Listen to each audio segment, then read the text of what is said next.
आपको ब्रह्म शक्ति लग गई थी, इसलिए आप मूर्छे में थे। भाई लक्ष्मण, आप थोड़ा सा विश्राम करें।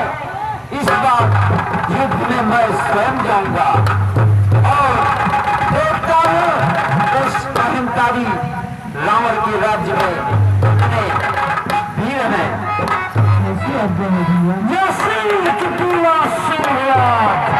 बस विदाई उसका कर देगा खट्टे दांत हैं और साथ चखाए उसका।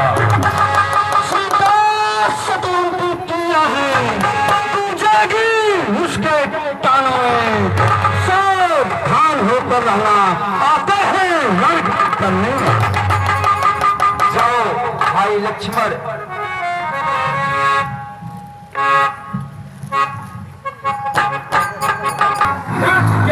क्या दे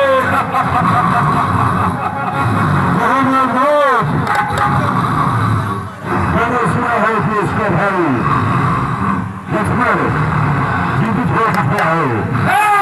कैसे होगा पृथ्वी? मैंने तो उसे मूर्छित कर दिया था। अगर उसका भाई जीवित होता है तो मेरा भाई तो निकल सो रहा है, तो उसको बताकर हम ऐसे जो बचे समय चलकर ही खत्म कर देते हैं।